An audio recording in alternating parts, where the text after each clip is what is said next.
Well, hello and welcome to the Jazz Journey with Doug Hall. I'm your host, Doug Hall, and our guest today is the acclaimed four-time Grammy Award-winning jazz drummer, band leader, educator, mentor, and activist, Terri Lyne Carrington.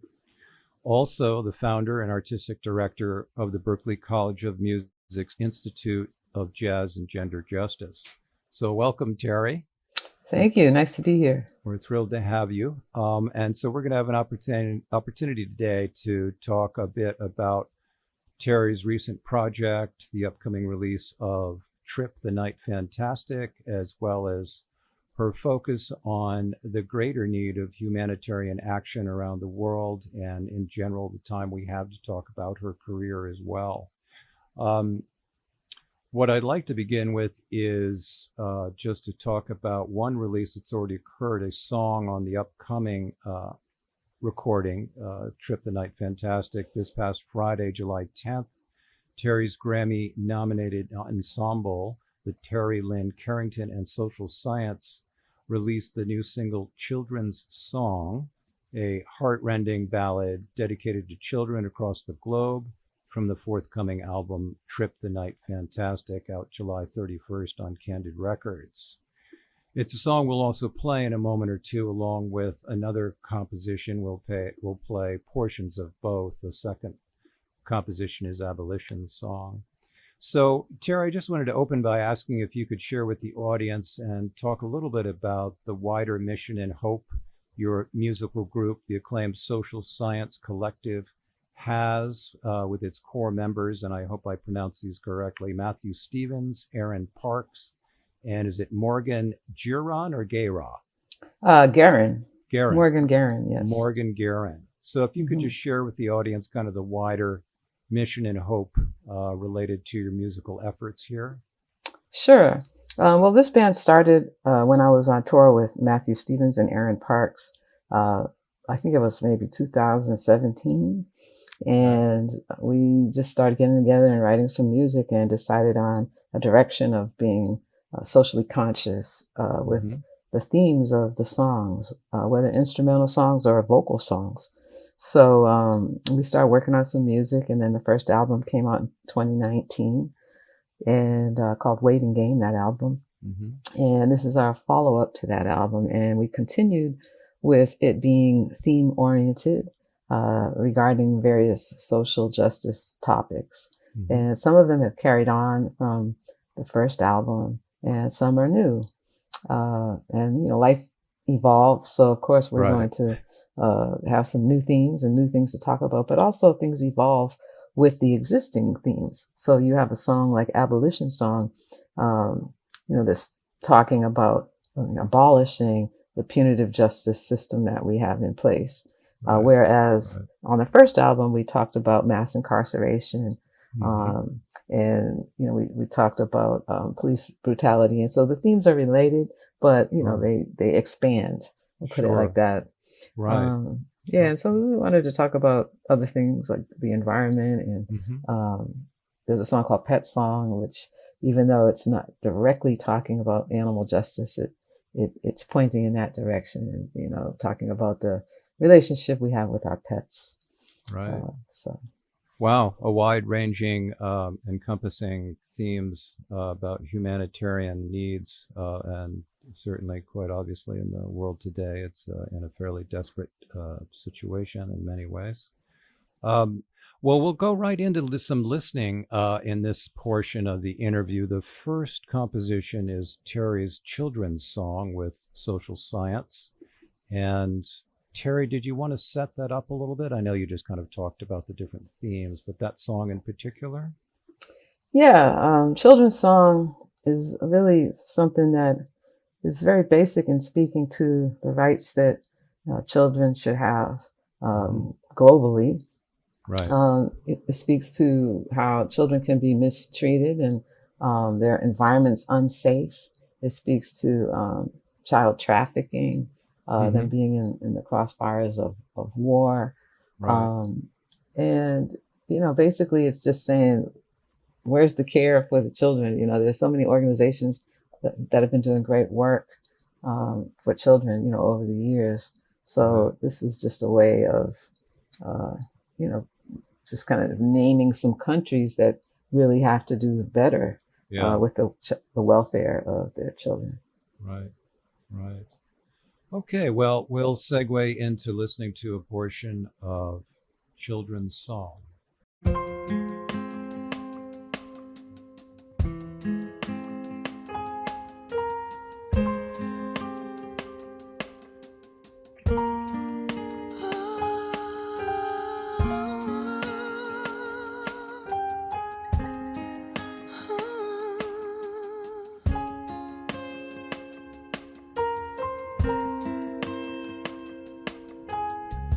Close your eyes when you need to. Turn your head when you want to.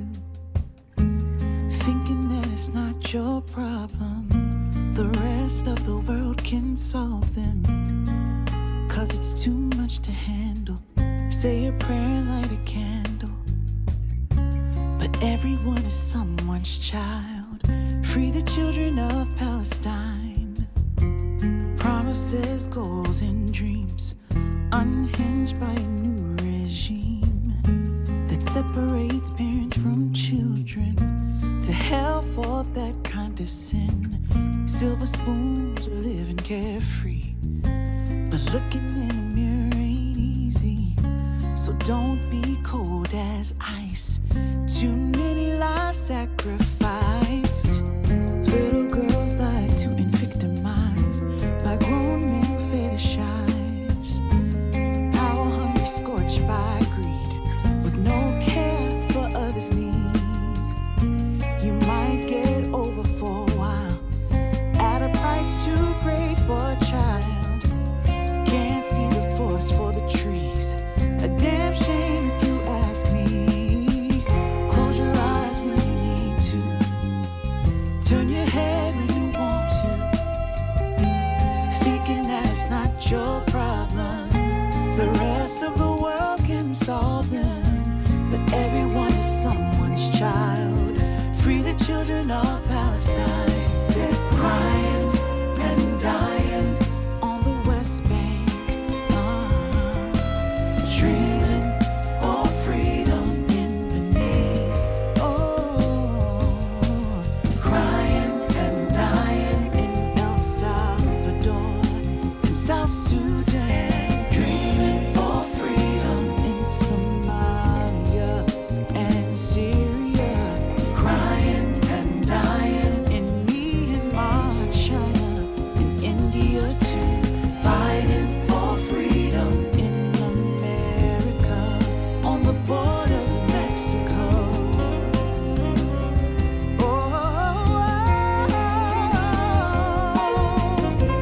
DR Congo, Burkina Faso, Central Republic of Africa. What's good for you ain't good for me.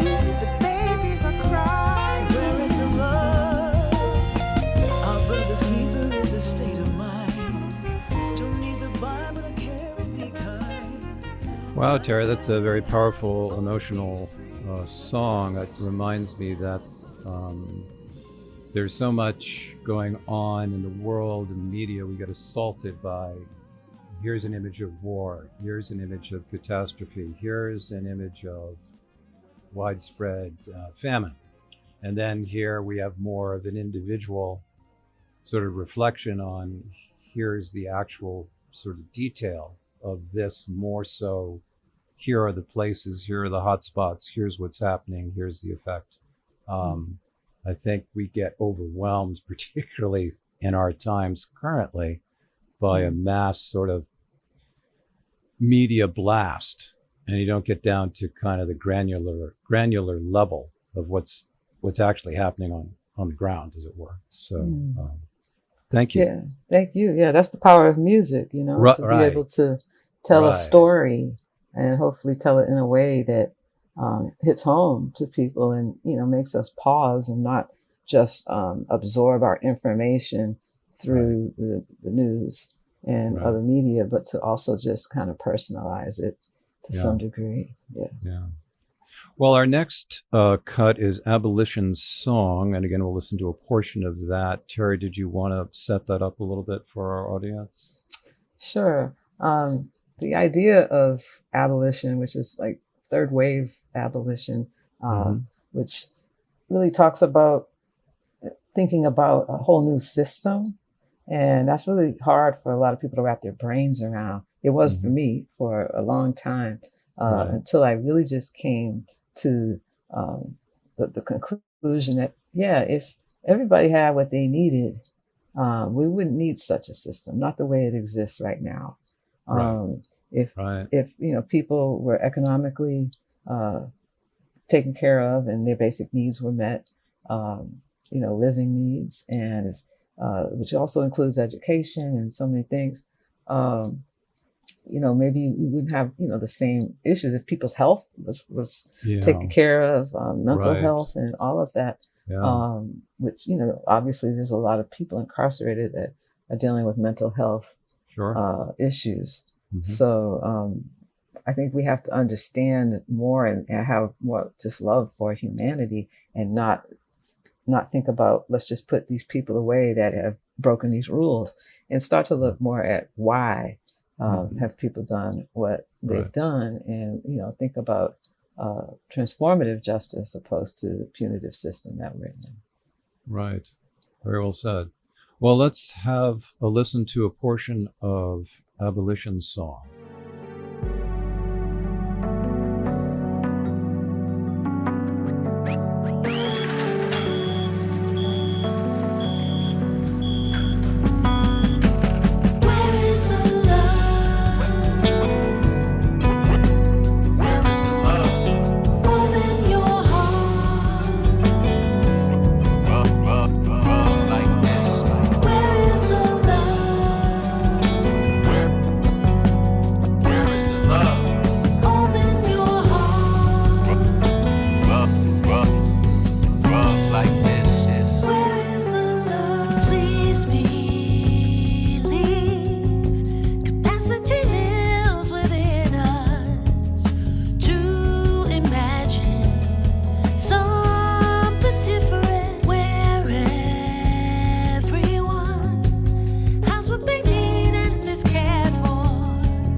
Terri, a really inspiring piece of music. I mean, I was caught up actually in the musicality of it, but obviously it asks a lot of questions about caring and love. And it kind of leads me into another question. I was thinking in terms of returning to the upcoming release, Trip the Night Fantastic, and in a sense, the inspiration hopefully driven there. there was a quote that you had said, we set out to make a dance album. We flipped the word light to night to reference the darkness being faced in trying times. While the album may inspire dancing, more importantly, we hope it inspires more care for one another, unquote. So, I mean, it's clear that the world is particularly now, is in much greater need of all those elements. I'm wondering from a musical standpoint, as you address the concept of a theme album, a messaging album related to social and political themes, do you see your musicians, friends of yours who you have on this album, do you see them dig deeper because of the emotional response that they want to have when they're talking about these issues? Is there a relationship there? Probably, I would say maybe more so with the vocalists, because they really have to tell the story. Yeah. And they have to feel the lyrics. They have to relay them in an emotional way. So, I know that children's song really, hit Christy Dashiell, who was singing it. And, she was able to put that emotion into her performance. And Liz Wright as well. I think sometimes, musicians that are used to playing instrumental music, maybe don't focus on the theme quite as much. They're trying to lay the backdrop, for the vocalist. But yeah, I think that the themes are, important to take in as an instrumentalist. And it's also important because, like, if you have an instrumental track that has a theme, you're still trying to tell a story, which is a lot more difficult without words. Right. So that's why we include some spoken words sometimes on songs that would otherwise be instrumental. Yeah. Well, thanks for kind of covering that subject area, because certainly as a listener, you get both the message and the beauty of the music, and it's kind of a balancing act there.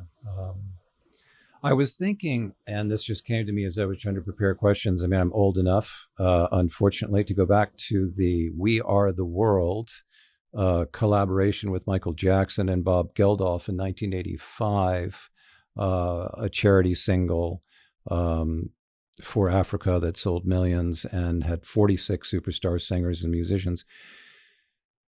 Is it again time for a larger partnership of musicians and singers to come together for a humanitarian crisis and what we're facing now? And is that still something that is valid in that way as a vehicle?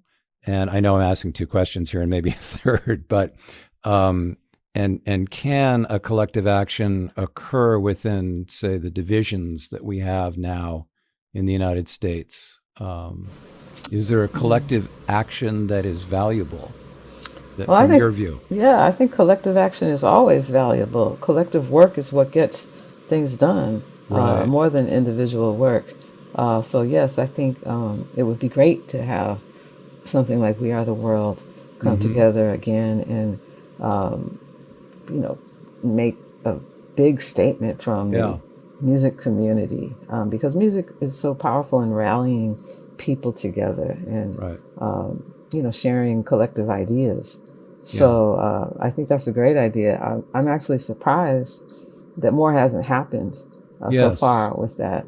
And I'm also surprised that there's not as much protest music that I would think these times are inspiring. I don't see enough protest music right now.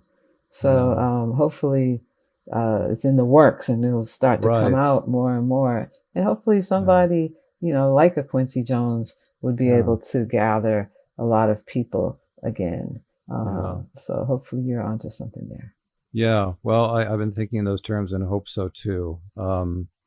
So running out of time, as we do in 30 minutes, I did want to hark back to your Institute of Jazz and Gender Justice. And fortunately, when I started out my podcast and going on 31 podcasts ago, probably 3 years ago, I just picked up, you don't pick up the phone anymore. So I sent an email to a contact in Berklee and said, I'm starting a podcast and I'd love to have some of your students come and chat with me.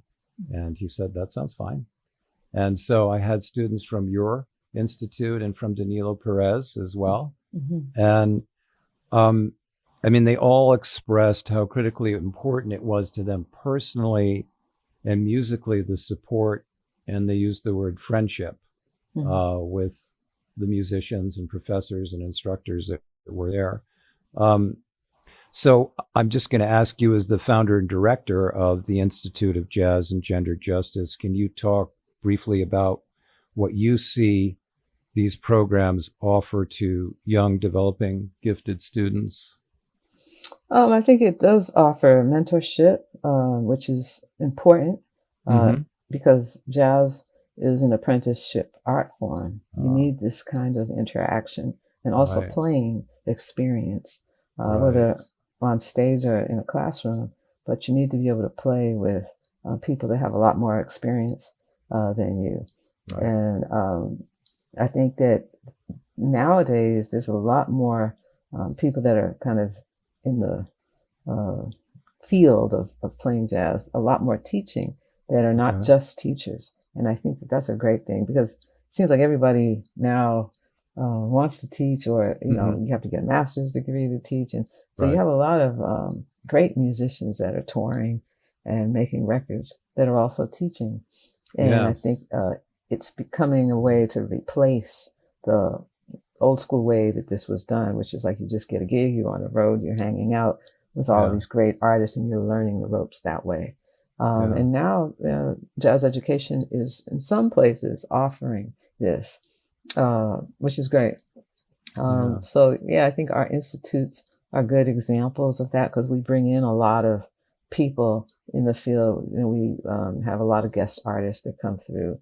And I think that our students really appreciate having that closeness and that one-on-one interaction, even if it's only for a couple of days with somebody. And then they, you know, everybody's always very generous and lets them reach out to them later and, you know, stay in touch. And that's kind of how you get this thing going if you're trying to have a career in jazz.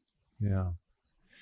Well, thank you for sharing kind of more of the insight in that process. I certainly got amazing feedback from these very unique and talented individuals, and speaking with them in earlier podcasts, and we'll continue to do more. We are just about out of time, Terri, but thank you so much for joining us today and sharing and talking about the larger picture of humanitarian aid, and in particular, the upcoming recording trip, The Night Fantastic. Do you want to share any upcoming performances or projects that the audience can look forward to? Sure. Playing Newport soon, and also the Clifford Brown Jazz Festival in Wilmington, Delaware. And let's see, I'm working on a new album, which will be New Standards Volume 2. Oh, wonderful. So that's coming down the pike for sometime next year. Oh, good. Well, audience, I refer you back to her Standards Volume 1, which I really enjoyed, with all the particular personnel on that as well. Well, look, thanks again, Terri, and all the positive karma and all future musical adventures and what lies ahead for you. I, again, appreciate the opportunity to speak with you today. Oh, thank you very much, Doug. My pleasure. All right. Take care. Okay. Bye-bye. Bye-bye.